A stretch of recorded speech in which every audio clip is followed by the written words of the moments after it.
2월 18일 목요일 아침입니다. 우리가 사순절을 보내고 있습니다. 주님의 말씀 묵상하며 하나님과 동행하는 그러한 하루가 되기를 소망합니다. 기도하겠습니다. 하나님, 이 시간 주님 앞으로 나옵니다. 오늘도 주님 주시는 말씀을 통하여 주님께서 오늘 하루도 우리와 함께 하심을 깨닫는 시간 될 수 있도록 인도하여 주시옵소서.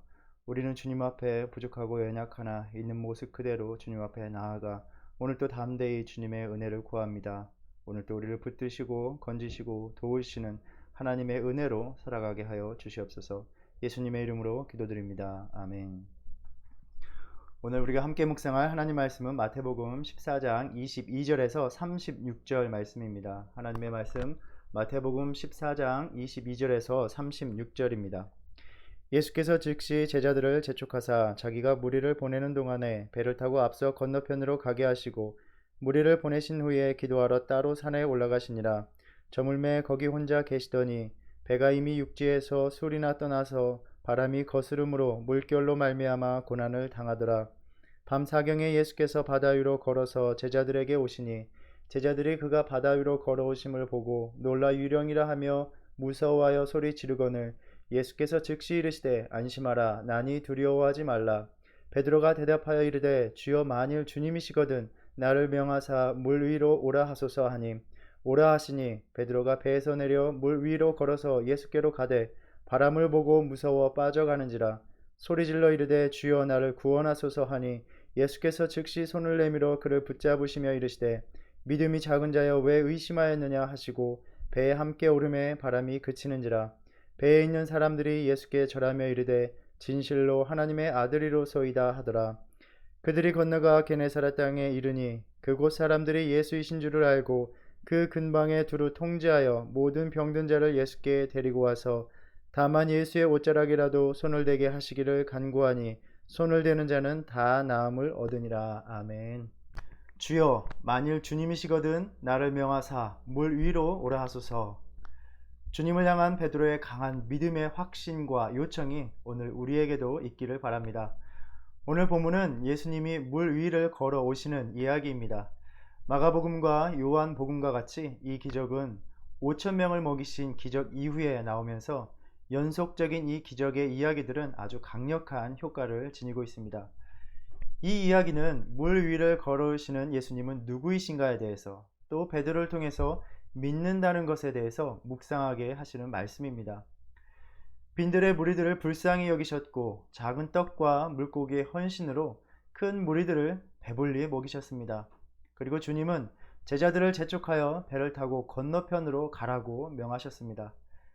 재촉하다라는 이 말은 하기 싫은 일을 억지로 하게 하다는 의미를 가지고 있습니다.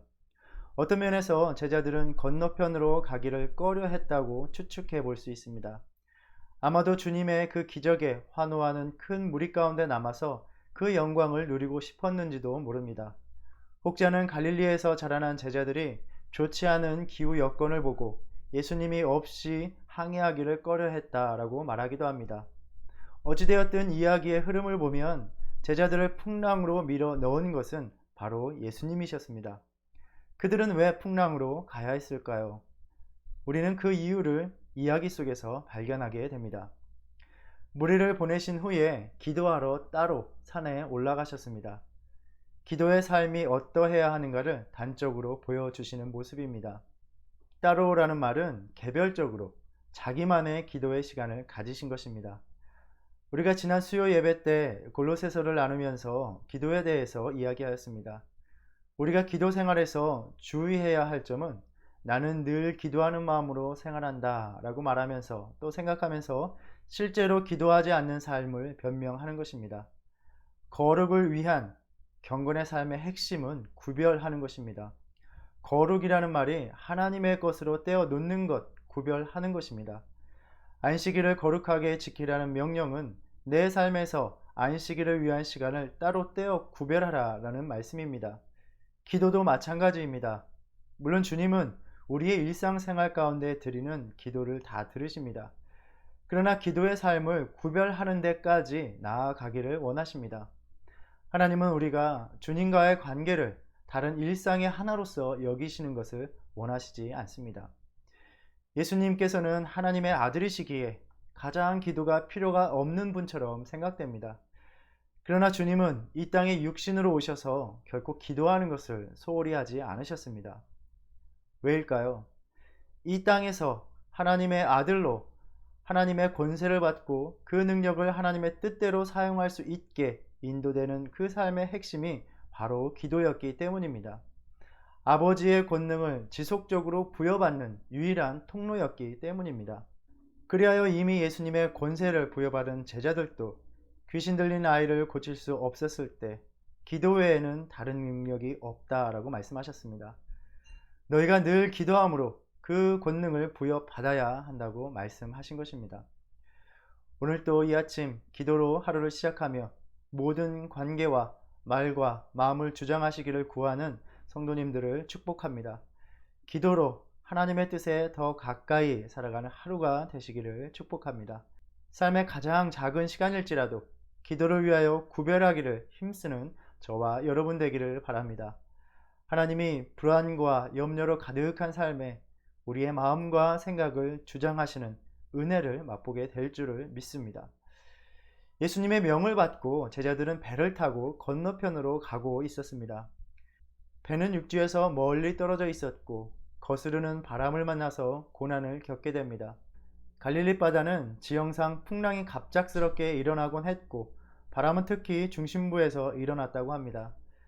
거스르는 물결로 고난을 겪는 제자들에게 예수님이 다가오신 시간이 밤 사경입니다. 오늘날로 하면 새벽 3시부터 6시 사이입니다.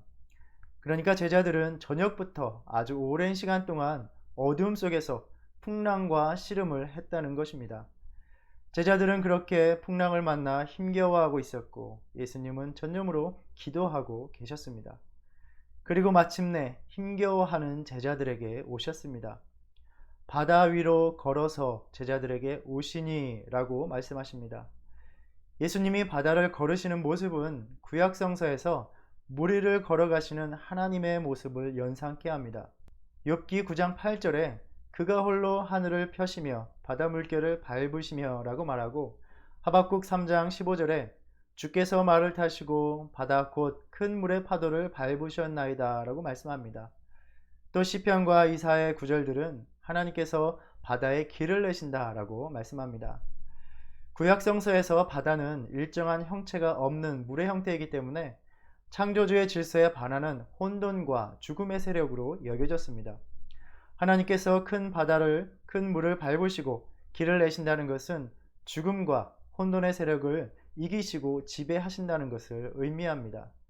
그래서 홍해를 가르고 요단강을 건너온 사건들이 바로 이러한 혼돈의 세력에 대한 하나님의 승리를 상징하는 것이었습니다. 예수님께서 바다를 걸어오시는 모습은 참된 하나님으로서 죽음과 혼돈의 세력을 제어하시는 분임을 의미하는 것이었습니다. 그렇지만 두려움에 사로잡혔던 제자들은 그러한 것을 생각할 겨를이 없었습니다. 그 캄캄한 바다 가운데 어떤 형체가 걸어오는 것은 매우 무섭게 느껴졌을 것입니다.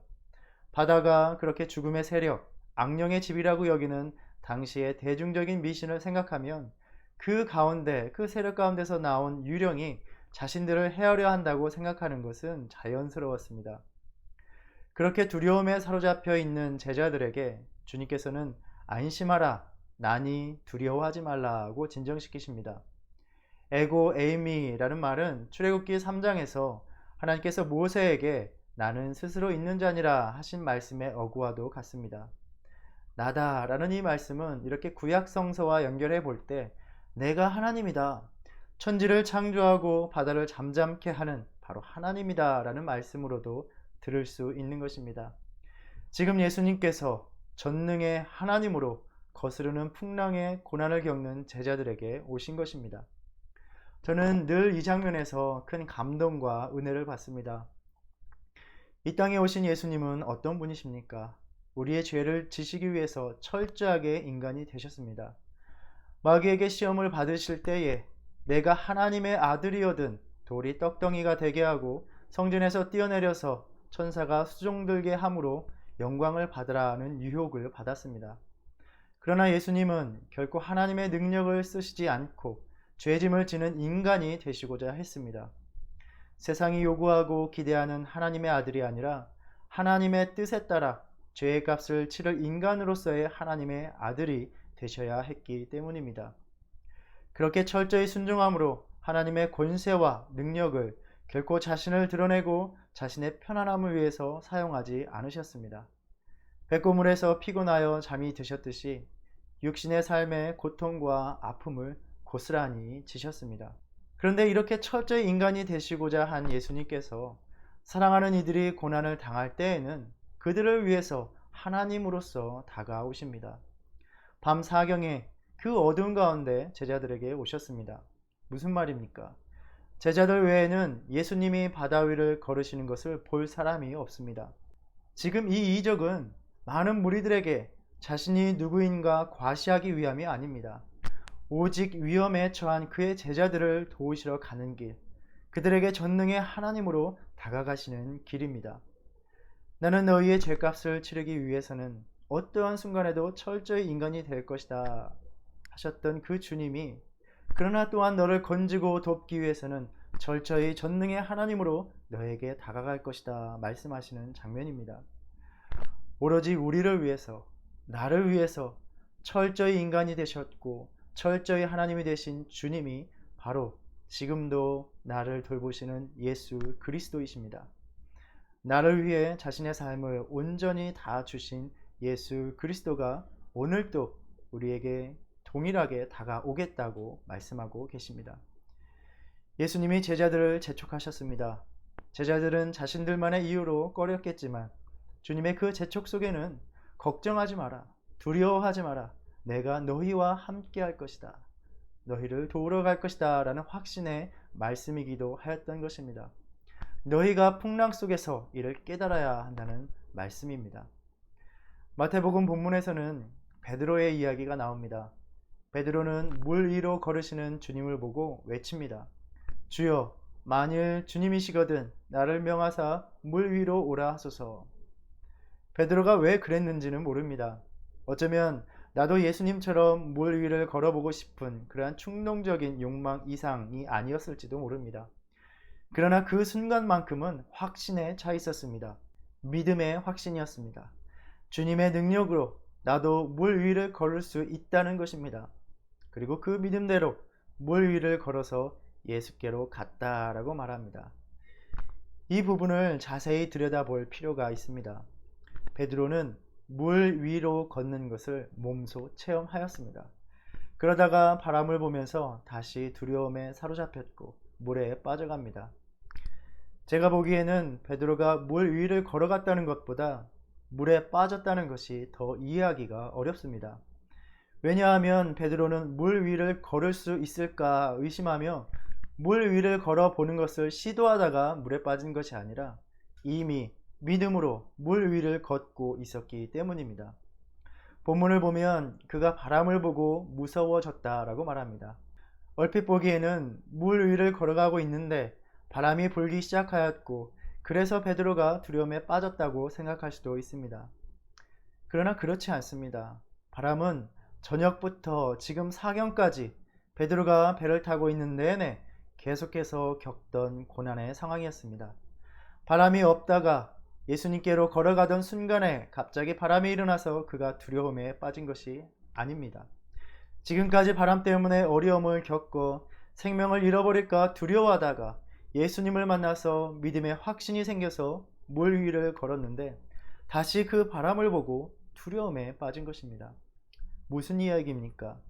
베드로의 두려움의 문제는 바람 때문이 아니라 베드로 자신의 문제였습니다. 즉 지금까지 있었던 풍랑의 상황에서 주님을 만나서 주님께 집중할 때에는 예수님처럼 물 위를 밟으며 죽음의 세력을 지배하는 듯 하였는데 다시 시선을 풍랑으로 돌리니 두려움에 사로잡힌 것입니다. 믿음은 끝까지 예수님께 집중할 수 있느냐의 문제라는 것입니다. 다시 말해서 우리는 언제나 크고 작은 고난의 상황, 어려움의 현실을 겪으며 살아가고 있습니다. 새로운 고난이 다가오니 새로운 상황이 생겨나서 주님을 향한 믿음이 의심으로 바뀌는 것이 아닙니다. 지금보다 더 어렵고 두렵고 절망적인 상황에서도 주님께 집중할 때는 그러한 현실을 이겨나가는 믿음으로 살아가면서 주님과 동행하고 주님께 더 가까이 나아갈 수 있었습니다. 그런데 믿음의 시선이 다시 우리를 둘러싼 환경으로 흐트러질 때, 늘 있었던 그 환경으로 시선을 돌릴 때 두려움은 우리를 삼켜버리는 것입니다. 물에 빠져갈 때 베드로는 다급하게 소리질렀습니다. 주여, 나를 구원하소서. 베드로는 자신이 할 수 있는 최선을 다했습니다. 다급하게 외치는 것입니다. 절박한 곤경의 순간에 우리가 구원자 되신 주님께 할 수 있는 것, 바로 울부짖는 일밖에 없다는 것입니다. 이 힘들고 어려운 상황에 하나님 앞에서 무엇을 하고 계십니까? 우리가 할 수 있는 것은 무엇입니까? 절박하게 주님께 외치는 것입니다. 혹시 고상한 믿음의 모습을 내가 보이지 못한다고 주님께 외치기를 주저하고 있는 모습은 아닙니까? 나도 한때는 믿음이 좋았는데 다시 그러한 믿음을 회복할 때까지 그때 비로소 주님 앞에 나아오겠다고 지체하고 있지는 않습니까? 다 내려놓고 있는 모습 그대로 그저 주님께 울부짖으십시오. 믿는 자에게서 의심하는 자가 되어버린 베드로, 그가 절박하게 외쳤을 때 주님은 어떻게 하셨습니까? 즉시 손을 내밀어 그를 붙잡으셨다 말씀하십니다. 하나님이 가장 먼저 하시는 일은 일단 도우시는 것, 일단 건져 주시는 것입니다. 자녀가 위급한 상황에서 위험한 상황이 되면 부모는 어떻게 합니까? 그런 자녀를 두고 그러게 왜 엄마 아빠가 조심하라고 했을 때 말을 안 들었냐고 책망하는 일입니까? 즉시 자녀를 보호하는 것입니다. 머리털까지 세신 하나님 우리 아버지가 하시는 일은 즉시 손을 내밀어 우리를 구원하시는 일입니다. 이를 믿고 오늘도 주님께 부르짖으며 나아가고 그리하여 주님의 건지심을 경험하시기를 축복합니다. 이렇게 건지신 후에야 주님께서 말씀하십니다. 믿음이 작은 자여 왜 의심하였느냐? 이 의심하다라는 말은 나뉘어진 마음을 갖고 있다는 의미가 있다고 합니다. 하나님을 향한 믿음이 우리 안에서 하나로 통일되지 못하고 나뉘어져 있기에 믿음은 조각나고 나뉘어져서 작아질 수밖에 없는 것이죠. 이것이 의심입니다. 주님께서는 믿음이 없다고 꾸짖지 않으셨습니다. 믿음이 작다고 꾸짖으셨습니다. 왜 너희 마음에 나를 향한 믿음이 갈래갈래 나뉘어져 있느냐라고 말씀하시는 것입니다. 나를 향해 기도하고 구하고 싶은 마음도 있고 세상적인 수단을 의지하고 싶은 마음도 있느냐라고 말씀하십니다. 나를 바라보면서 또 한편 왜 환경을 바라보느냐고 말씀하십니다. 전통적으로는 배는 세상 속에서 어려움을 겪는 교회로 여겨졌습니다.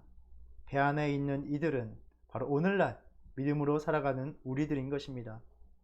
우리가 믿음이 작은 자로 살아가는 것을 주님께서 안타까워하십니다. 오늘날과 같은 상황에서 우리의 믿음은 더 작아져만 가고 있습니다. 우리의 마음이 자꾸 나뉘어져 갑니다. 그래서 우리는 주님께 집중하지 못합니다. 믿음이 작은 자여, 바로 이 아침 우리들에게 하시는 말씀이라 생각합니다. 주님은 그렇게 바람을 그치게 하셨고 건너편 땅에 이르러 모든 병자들을 고치셨습니다. 다만 예수님의 옷자락만이라도 손을 대게 하는 자는 다 나음을 입게 하셨습니다. 지금까지 우리가 쭉 말씀을 읽어오면서 예수님이 병자를 고치시고 많은 이적을 베풀었음에도 불구하고 여러 고을의 주민들과 종교 지도자들은 반대하고 배척하였습니다. 그럼에도 불구하고 주님은 고통당하는 이들을 어루만지시는 사역을 계속 이루어 나가고 계신 것입니다. 바로 이 모습이 오늘 믿음이 작은 우리에게 여전히 보이시는 주님의 사랑입니다. 혹시 믿음이 작은 자여 이 말씀을 주님의 책망으로만 느껴지십니까? 아닙니다. 믿음이 작은 자 베드로에게 행하신 일을 기억하라고 말씀하십니다. 즉시 손을 내밀어 그를 붙잡으셨습니다. 주님께서는 너희가 믿음이 강하고 크기 때문에 내가 너희를 구원해 준다라고 하지 않으셨습니다. 나는 너의 구원자이기에 너희를 끝까지 사랑하기로 이미 결심하였기에 오늘 또 우리에게 손을 내밀어 주신다 말씀하십니다. 바람은 언제나 우리의 삶에 불어왔습니다. 바람 때문이 아닙니다.